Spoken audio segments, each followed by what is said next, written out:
ইফিসীয়দের প্রতি পত্র 1 অধ্যায়। ঈশ্বরের ইচ্ছা অনুসারে খ্রিস্ট যিশুর প্রেরিত শিষ্য আমি পৌল, ইফিস নগরীর সব পবিত্রগণ ও খ্রিস্ট যিশুতে বিশ্বস্ত জনদের প্রতি আমাদের পিতা ঈশ্বর এবং প্রভু যীশু খ্রিস্ট থেকে অনুগ্রহ ও শান্তি তোমাদের উপরে বর্ষিত হোক। খ্রিস্টে আধ্যাত্মিক আশীর্বাদ। ধন্য আমাদের প্রভু যীশু খ্রিস্টের ঈশ্বর ও পিতা, যিনি খ্রিস্টের স্বর্গীয় স্থানে সমস্ত আত্মিক আশীর্বাদে আমাদের আশীর্বাদ করেছেন। কারণ জগৎ সৃষ্টির পূর্বেই তিনি আমাদের খ্রিস্টে মনোনীত করেছিলেন, যেন তাঁর দৃষ্টিতে আমরা প্রেমে পবিত্র ও নিষ্কলঙ্ক হতে পারি। প্রেমে তিনি তাঁর মঙ্গল সংকল্প ও ইচ্ছায় যীশু খ্রিস্টের মাধ্যমে আমাদের পুত্ররূপে দত্তক নেওয়ার জন্য পূর্ব থেকেই নির্ধারিত করেছিলেন। এসব তিনি করেছেন তাঁর গৌরবময় অনুগ্রহের প্রশংসার জন্য, যাকে তিনি প্রেম করেন, তার মাধ্যমে যা তিনি বিনামূল্যে আমাদের দান করেছেন। তার দ্বারাই আমরা তার রক্তে মুক্তি অর্থাৎ সব পাপের ক্ষমা পেয়েছি। এসব ঈশ্বরের অনুগ্রহের প্রাচুর্যের কারণে হয়েছে, যা তিনি সমস্ত প্রজ্ঞা ও বোধ শক্তির সঙ্গে আমাদের উপরে পর্যাপ্ত পরিমাণে ঢেলে দিয়েছেন। তিনি তার সেই হিতসংকল্প অনুযায়ী সেই গুপ্ত রহস্য আমাদের জানতে দিয়েছেন, যা তিনি খ্রিস্টে পূর্ব সংকল্প করেছিলেন, যা কালের পূর্ণতার সঙ্গে সঙ্গে রূপায়িত করার সংকল্প করেছিলেন, যেন স্বর্গে ও পৃথিবীতে সব কিছুই এক মস্তক অর্থাৎ খ্রিস্টের অধীনে একত্র করেন, যিনি তাঁর সংকল্প অনুসারে সমস্ত কিছু সাধন করেন। তাঁরই পরিকল্পনা মতো পূর্ব নির্ধারিত হয়ে তার মাধ্যমে আমরা মনোনীত হয়েছি, যেন আমরা যারা খ্রিস্টের উপরে প্রথমে প্রত্যাশা রেখেছিলাম, সেই আমাদেরই মাধ্যমে তার মহিমার গুণগান হতে পারে। আর তোমরা যখন সত্যের বাণী, তোমাদের পরিত্রাণের সুসমাচার শুনেছ, তখনই তোমরা খ্রিস্টে অন্তর্ভুক্ত হয়েছ। বিশ্বাস করে তোমরা তার মাধ্যমে প্রতিশ্রুত পবিত্র আত্মার মুদ্রাঙ্কনে চিহ্নিত হয়েছ, যিনি আমাদের উত্তরাধিকার সুনিশ্চিত করার জন্য অগ্রিম বায়না স্বরূপ, যতক্ষণ না তিনি নিজের মহিমার প্রশস্তির জন্য তার আপনজনদের মুক্ত করেন। কৃতজ্ঞতা জ্ঞাপন ও প্রার্থনা। এই কারণে প্রভু যীশুর প্রতি তোমাদের বিশ্বাসের ও পবিত্র গণের প্রতি তোমাদের ভালোবাসার কথা যখন শুনেছি, তখন থেকেই আমার প্রার্থনায় তোমাদের স্মরণ করে তোমাদের জন্য ঈশ্বরকে ধন্যবাদ জানাতে বিরত হইনি। আমি অবিরত মিনতি করি, আমাদের প্রভু যীশু খ্রিস্টের ঈশ্বর গৌরবময় পিতা তোমাদের প্রজ্ঞা ও প্রত্যাদেশের আত্মা দান করুন, যেন তোমরা তার পরিচয় অনেক বেশি জানতে পারো। আমি আরো প্রার্থনা করি যে তোমাদের অন্তর্দৃষ্টি আলোকিত হয়ে উঠুক, যেন তার আহ্বানের প্রত্যাশা, পবিত্রগণের মধ্যে তার গৌরবময় উত্তরাধিকারের ঐশ্বর্য এবং আমাদের মতো বিশ্বাসীদের জন্য তার অতুলনীয় মহান শক্তি তোমরা জানতে পারো। সেই শক্তি তার প্রবল পরাক্রমের সঙ্গে কৃতকর্মের মতো সক্রিয়। তিনি সেই শক্তি খ্রিস্টে প্রয়োগ করেছেন যখন তিনি তাকে মৃতলোক থেকে উত্থাপন করেছেন এবং স্বর্গীয় স্থানে তার ডান দিকে তাকে বসিয়েছেন। শুধু বর্তমান কালে নয়, কিন্তু আগামী দিনেও যে সমস্ত শাসন ও কর্তৃত্ব, ক্ষমতা ও আধিপত্য এবং পদাধিকার দেওয়া যেতে পারে, তারও ঊর্ধ্বে তিনি তাকে স্থাপন করেছেন। আর ঈশ্বর সমস্তই খ্রিস্টের পদানত করেছেন। তাকে এই মণ্ডলীর সবকিছুর উপরে মস্তক রূপে প্রতিষ্ঠা করলেন। সেই মণ্ডলী তার দেহ, তারই পূর্ণতা স্বরূপ, যিনি সব বিষয় সমস্ত উপায় পূর্ণ করেন। ইফিসীয়দের প্রতি পত্র 2 অধ্যায়। খ্রিস্টে জীবিত। তোমাদের কথা বলতে হলে তোমরা নিজের নিজের অপরাধে ও পাপে মৃত ছিলে, যেগুলির মধ্যে তোমরা জীবন যাপন করতে। তখন তোমরা এই জগতের ও আকাশের রাজ্য শাসকের পথ অনুসরণ করতে। যে আত্মা এখন যারা অবাধ্য তাদের মধ্যে কার্যকরী রয়েছে। আমরাও সকলে একসময় তাদেরই মধ্যে জীবন যাপন করতাম। আমাদের পাপময় প্রকৃতির বাসনাকে চরিতার্থ করার জন্য আমরা তার কামনা ও ভাবনার বশে চলতাম। অন্য সকলের মতো স্বভাবগতভাবে আমরা ছিলাম ঈশ্বরের ক্রোধের পাত্র। কিন্তু আমাদের প্রতি মহাপ্রেমের জন্য ঈশ্বর, যিনি অপার করুণাময়, আমরা যখন অপরাধের ফলে মৃত হয়েছিলাম তখনই তিনি খ্রিস্টের সঙ্গে আমাদের জীবিত করলেন। আর তোমরা অনুগ্রহেই পরিত্রাণ লাভ করেছ। ঈশ্বর খ্রিস্টের সঙ্গে আমাদের পুনরুত্থিত করে তাঁরই সঙ্গে আমাদের স্বর্গীয় স্থানে বসিয়েছেন, যেন খ্রিস্ট যিশুতে আমাদের প্রতি তাঁর যে করুণা প্রকাশ পেয়েছে, আগামী দিনেও তিনি তাঁর সেই অতুলনীয় অনুগ্রহের ঐশ্বর্য প্রদর্শন করতে পারেন। কারণ বিশ্বাসের মাধ্যমে অনুগ্রহের দ্বারাই তোমরা পরিত্রাণ লাভ করেছ। তা তোমাদের থেকে হয়নি, কিন্তু ঈশ্বরেরই দান। তা কোনো কাজের ফল নয় যে তা নিয়ে কেউ গর্ববোধ করবে। কারণ আমরা ঈশ্বরের রচনা, সৎকর্ম করার জন্য খ্রিস্ট যিশুতে সৃষ্ট, যা তিনি পূর্ব থেকেই আমাদের করার জন্য প্রস্তুত করেছিলেন। খ্রিস্টে অভিন্নতা। অতএব স্মরণ করো, একসময় তোমরা যারা জন্মসূত্রে অইহুদি ছিলে, মানুষের হাতে করা সুন্নত প্রাপ্ত ব্যক্তিরা তোমাদের সুন্নতহীন বলে অভিহিত করত। স্মরণ করো, সেই সময় তোমরা খ্রিস্টের কাছ থেকে বিচ্ছিন্ন ছিলে। ইসরায়েলের নাগরিকত্বের সঙ্গে তোমরা ছিলে সম্পর্কহীন এবং প্রতিশ্রুতির নিয়মের কাছে ছিলে অসম্পর্কিত। তোমাদের কোনো আশা ছিল না এবং পৃথিবীতে তোমরা ছিলে ঈশ্বরবিহীন। কিন্তু তোমরা যারা একসময় বহু দূরবর্তী ছিলে, এখন খ্রিস্ট যিশুতে তাঁর রক্তের মাধ্যমে নিকটবর্তী হয়েছ। কারণ তিনি স্বয়ং আমাদের শান্তি। তিনি উভয়কে এক করেছেন এবং প্রতিবন্ধকতাকে ধ্বংস করেছেন। বিদ্বেষের প্রাচীর ভেঙে ফেলেছেন। বিধান ও তার নির্দেশমালা, নিয়ন্ত্রণ বিধি সব নিজের শরীরে বিলোপ করেই তা করেছেন।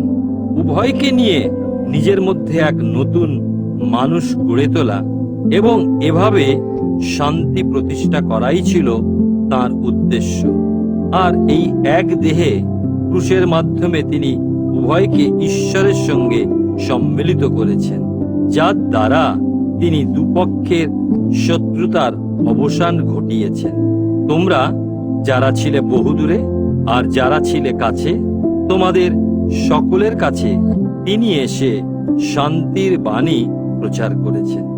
কারণ তাঁরই মাধ্যমে আমরা দুপক্ষ একই আত্মার দ্বারা পিতার সান্নিধ্যে আসার অধিকার লাভ করেছি।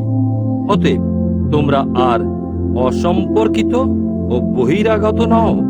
তোমরা এখন ঈশ্বরের প্রজাদের সহনাগরিক এবং ঈশ্বরের পরিবারের সদস্য। প্রেরিত শিষ্যবর্গ ও ভাববাদীদের ভিত্তিমূলের উপর তোমাদের গেঁথে তোলা হয়েছে।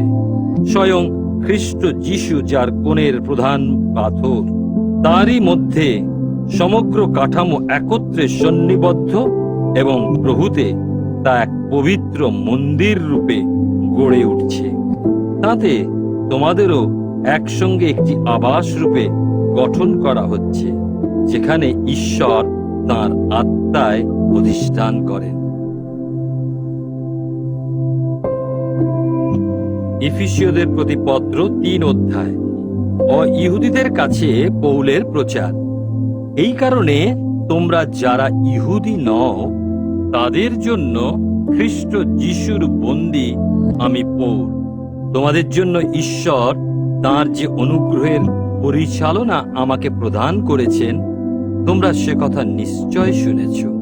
অর্থাৎ ঈশ্বরের যে গুপ্ত রহস্য আমাকে জ্ঞাপন করা হয়েছে, সে কথা আমি সংক্ষেপে আগেই লিখেছি।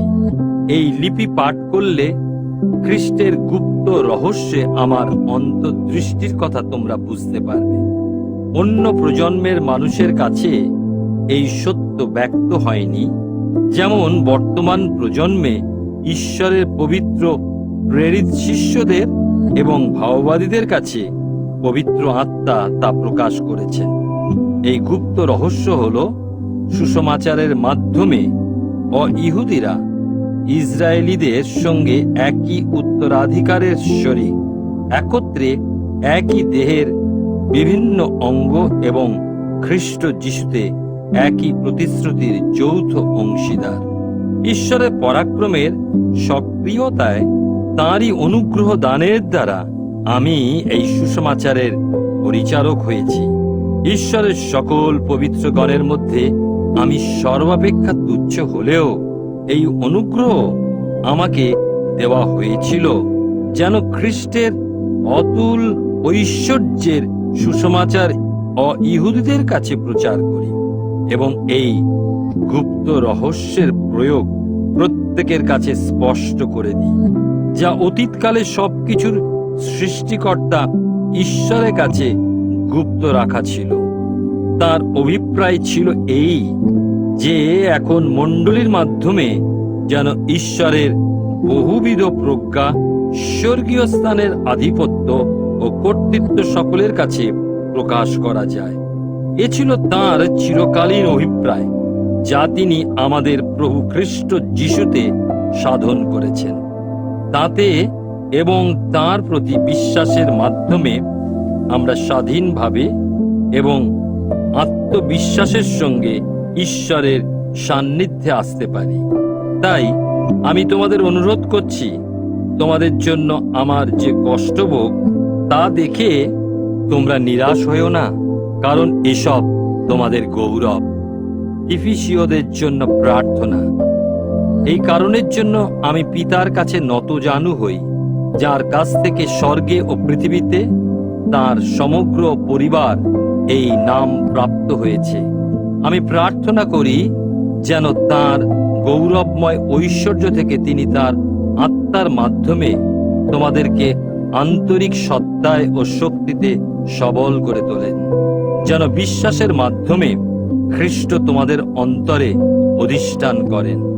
আমি প্রার্থনা করি তোমরা প্রেমে দৃঢ়মূল ও প্রতিষ্ঠিত হয়ে সকল পবিত্র গণের সঙ্গে যেন পরাক্রমের অধিকারী হতে পারো এবং খ্রিস্টের প্রেমের বিস্তার, দৈর্ঘ্য, উচ্চতা ও গভীরতা উপলব্ধি করতে পারো, আর জ্ঞানের অতীত খ্রিস্টের এই প্রেম অবগত হয়ে তোমরা যেন ঈশ্বরের সকল পূর্ণতায় ভরপুর হয়ে ওঠো। এখন আমাদের অন্তরে যিনি তার সক্রিয় ক্ষমতা অনুসারে আমাদের সকল চাহিদা পূর্ণ করতে অথবা কল্পনারও অতীত কাজ করতে সমর্থ, মণ্ডলীতে এবং খ্রিস্ট যিশুতে যুগ যুগ ধরে সকল প্রজন্মে চিরকাল তার গৌরব কীর্তিত হোক। আমেন। ইফিসীয়দের প্রতি পত্র 4 অধ্যায়। খ্রিস্টতে দেহের ঐক্য। অতএব প্রভুতে বন্দী আমি তোমাদের কাছে মিনতি করছি, যে আহ্বান তোমরা লাভ করেছ তার যোগ্য হয়ে জীবন যাপন করো। সম্পূর্ণ নম্র, অমায়িক হও, ধৈর্যশীল হয়ে প্রেমে পরস্পরের প্রতি সহনশীল হও। শান্তির যোগবন্ধনে আত্মার ঐক্য রক্ষা করার জন্য বিশেষভাবে সচেষ্ট হও। দেহ এক এবং আত্মা এক, তেমনি তোমাদের প্রত্যাশাও এক, যে প্রত্যাশার উদ্দেশ্যে তোমরা আহত হয়েছিলে। প্রভু এক, বিশ্বাস এক, বাপ্তিস্ম এক, সকলের ঈশ্বর ও পিতা এক। তিনি সকলের উপরে, সকলের কাছে এবং সকলের অন্তরে আছেন। কিন্তু খ্রিস্ট যেভাবে বন্টন করেছেন সেই অনুযায়ী আমরা প্রত্যেকে অনুগ্রহ দান পেয়েছি। সেজন্যই বলা হয়েছে, তিনি যখন ঊর্ধ্বে আরোহণ করলেন, সঙ্গে নিয়ে গেলেন বহু বন্দীকে এবং মানুষকে দিলেন বিবিধ উপহার। তিনি ঊর্ধ্বে আরোহণ করলেন, এ কথার অর্থ কি? এই নয় যে তিনি পৃথিবীর নিম্নলোকে অবতরণ করেছিলেন। সমগ্র বিশ্বে পরিব্যাপ্ত হওয়ার জন্য যিনি সব স্বর্গের ঊর্ধ্বে আরোহণ করেছিলেন, সেই তিনি নিম্নে অবতরণ করেছিলেন।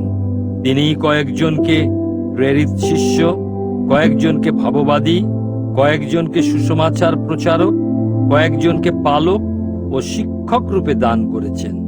পবিত্র গণকে পরিপক্ব করার জন্য করেছেন, যেন পরিচর্যার কাজ সাধিত হয়, খ্রিস্টের দেহ যেন গঠন করে তোলা হয়, যতদিন না আমরা সবাই ঈশ্বরের পুত্রের জ্ঞান ও বিশ্বাসের ঐক্যে উপনীত হতে পারি ও পরিণত হই এবং খ্রিস্টের সকল পূর্ণতা অর্জন করতে পারি।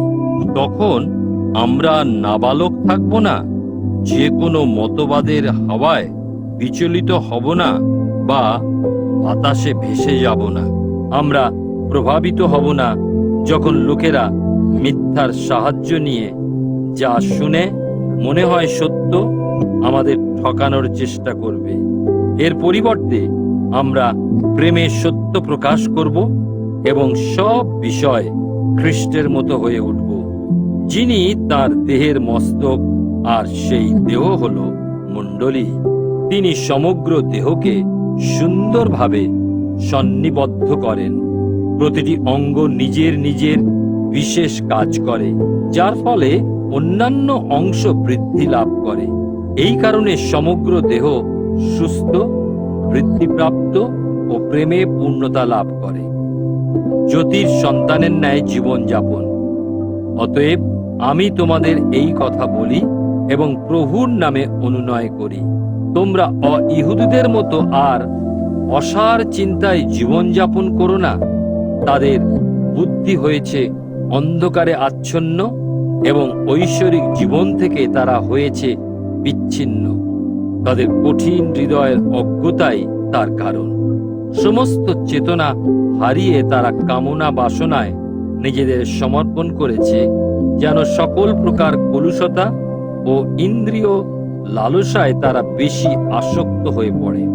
খ্রিস্টের সম্বন্ধে তোমরা অবশ্য সেরকম শিক্ষা লাভ করনি। নিঃসন্দেহে তোমরা তাঁর বিষয়ে শুনেছ এবং যিশুর মধ্যে যে সত্য আছে সেই অনুযায়ী শিক্ষা পেয়েছ। তোমাদের অতীত জীবনধারা সম্বন্ধে তোমরা শিক্ষা পেয়েছ যে তোমাদের পুরনো সত্তাকে ত্যাগ করতে হবে, যা তার বহুবিধ ছলনাময় অভিলাষের দ্বারা কলুষিত হয়ে উঠেছে। তোমাদের মানসিকতাকে নতুন করতে হবে, প্রকৃত ধার্মিকতা এবং পবিত্রতায় ঈশ্বরের সাদৃশ্যে সৃষ্ট নতুন সত্তাকে পরিধান করতে হবে। অতএব তোমাদের প্রত্যেকে মিথ্যাচার ত্যাগ করে প্রতিবেশীর সঙ্গে সত্য কথা বলো, কারণ আমরা সকলে একই দেহের অঙ্গ প্রত্যঙ্গ। ক্রোধের বশবর্তী হয়ে পাপ করো না। সূর্য অস্ত যাওয়ার আগেই তোমাদের ক্রোধ প্রশমিত হোক। দিয়াবলকে প্রশ্রয় দিও না। যে চুরি করতে অভ্যস্ত, সে যেন আর চুরি না করে, বরং নিজের হাতে পরিশ্রমের দ্বারা সৎ উপায়ে উপার্জন করে। দুস্থদের সাহায্য করার মতো তার হাতে যেন কিছু উদ্বৃত্ত থাকে। তোমরা কোনো অশালীন কথা বলো না, প্রয়োজন অনুসারে যা অপরকে গড়ে তোলার ক্ষেত্রে সহায়ক, যা শ্রোতার পক্ষে কল্যাণকর। তোমাদের মুখ থেকে শুধু এমন কথাই বের হোক, ঈশ্বরের পবিত্র আত্মাকে দুঃখার্ত করো না। তাঁরই দ্বারা তোমরা মুক্তি দিনের জন্য মোহরাঙ্কিত হয়েছ। সব রকমের তিক্ততা, রোষ ও ক্রোধ, কলহ ও নিন্দা, সেই সঙ্গে সব ধরনের হিংসা ত্যাগ করো। পরস্পরের প্রতি দয়ালু ও সহানুভূতিশীল হও। ঈশ্বর যেমন খ্রিস্টে তোমাদের ক্ষমা করেছেন, তেমনি তোমরাও পরস্পরকে ক্ষমা করো। ইফিসীয়দের প্রতি পত্র 5 অধ্যায়। অতএব যেহেতু তোমরা ঈশ্বরের প্রিয় সন্তান, তোমরা ঈশ্বরেরই অনুকরণ করো এবং প্রেমে জীবনযাপন করো, যেমন খ্রিস্ট আমাদের ভালোবেসেছেন এবং নিজেকে সুরভিত নৈবেদ্য ও বলিরূপে ঈশ্বরের উদ্দেশ্যে উৎসর্গ করেছেন। কিন্তু তোমাদের মধ্যে যেন বিবাহ বহির্ভূত যৌনাচার, কোনো ধরনের কলুষতা বা লোভের লেশমাত্র না থাকে, কারণ ঈশ্বরের পবিত্রগণের পক্ষে এ সমস্ত আচরণ অনুচিত। কোনো রকম অশ্লীলতা, নির্বোধের মতো কথাবার্তা বা সতুল রসিকতা যেন শোনা না যায়, কারণ এসবই অসঙ্গত। বরং ধন্যবাদ জ্ঞাপন করো, কারণ এ ব্যাপারে তোমরা নিশ্চিত হতে পারো যে ব্যভিচারী, অশুদ্ধাচারী বা লোভী ব্যক্তি সে তো এক প্রতিমা পূজক। খ্রিস্টের ও ঈশ্বরের রাজ্যে তাদের কোনো অধিকার নেই। অসার বাক্যের দ্বারা কেউ যেন তোমাদের প্রতারিত না করে, কারণ এসব বিষয়ের জন্যই অবাধ্য ব্যক্তিদের উপরে ঈশ্বরের ক্রোধ নেমে আসে। অতএব তাদের সঙ্গে তোমরা অংশীদার হইও না। এক সময় তোমরা ছিলে অন্ধকার, কিন্তু এখন তোমরা প্রভুতে আলো হয়ে উঠেছ। আলোর সন্তানদের মতো চলো, কারণ এই আলো তোমাদের মধ্যে কেবলমাত্র উত্তম ও নৈতিক ও সত্য বিষয় উৎপন্ন করে। প্রভু কোন কাজে সন্তুষ্ট হন তা বোঝার চেষ্টা করো। অন্ধকারের নিষ্ফল কার্যকলাপের সঙ্গে জড়িত হয়েও না, বরং সেগুলিকে আলোতে প্রকাশ করো।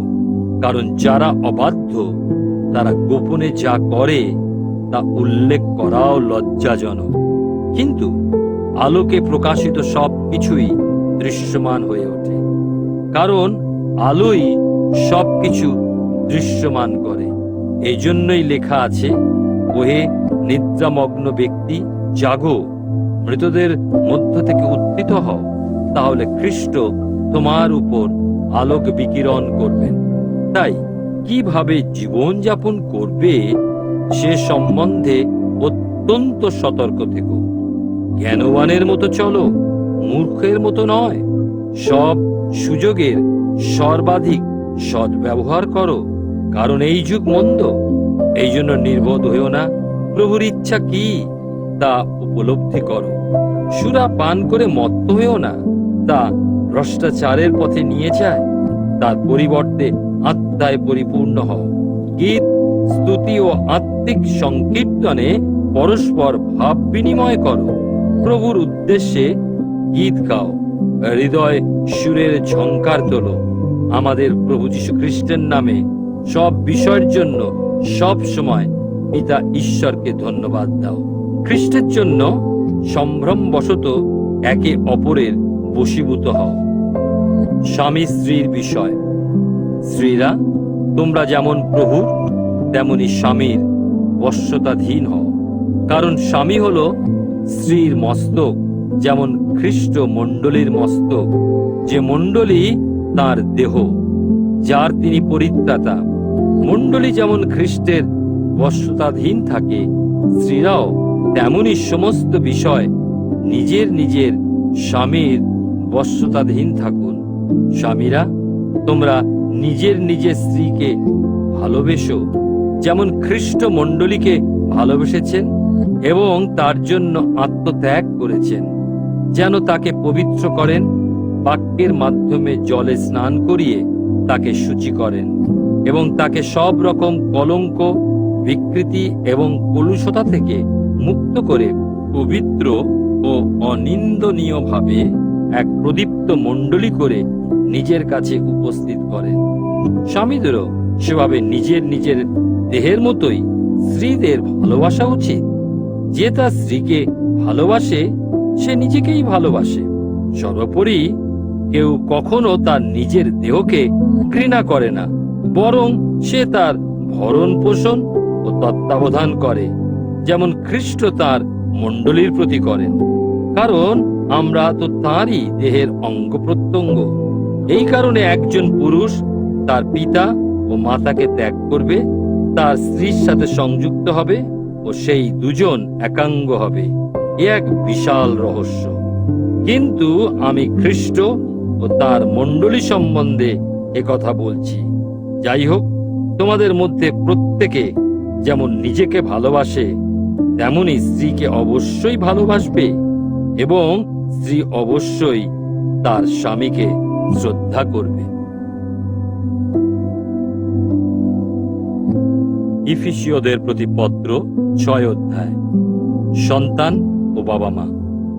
সন্তানেরা, তোমরা প্রভুতে বাবা মার বাধ্য হও, কারণ তাই হবে ন্যায়সঙ্গত। তোমার বাবাকে ও তোমার মাকে সম্মান করো। এই হলো প্রথম আদেশ, যার সঙ্গে যুক্ত হয়েছে একটি প্রতিশ্রুতি, যেন তোমার মঙ্গল হয় এবং পৃথিবীতে তুমি দীর্ঘ জীবন উপভোগ করো। তোমরা যারা বাবা, তোমরা সন্তানদের ক্রুদ্ধ করো না, বরং প্রভুর শিক্ষা ও নির্দেশ অনুযায়ী তাদের গড়ে তোলো। কৃতদাস ও প্রভু।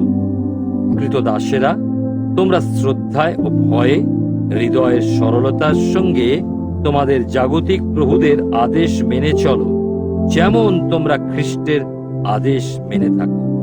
তাদের আদেশ পালন করো, কেবলমাত্র তাদের দৃষ্টি যখন তোমাদের প্রতি থাকে, তখন তাদের অনুগ্রহ লাভের জন্য নয়, কিন্তু খ্রিস্টের কৃতদাসদের মতো অন্তর দিয়ে যেন তোমরা ঈশ্বরের ইচ্ছা পালন করছো সেভাবে। তোমরা সমস্ত অন্তর দিয়ে তাদের সেবা করো, যেন তোমরা মানুষের নয় কিন্তু প্রভুরই সেবা করছো।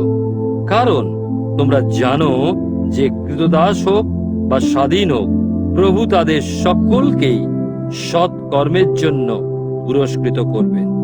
আর গৃহস্বামীরা, তোমরাও কৃতদাসদের প্রতি অনুরূপ আচরণ করো।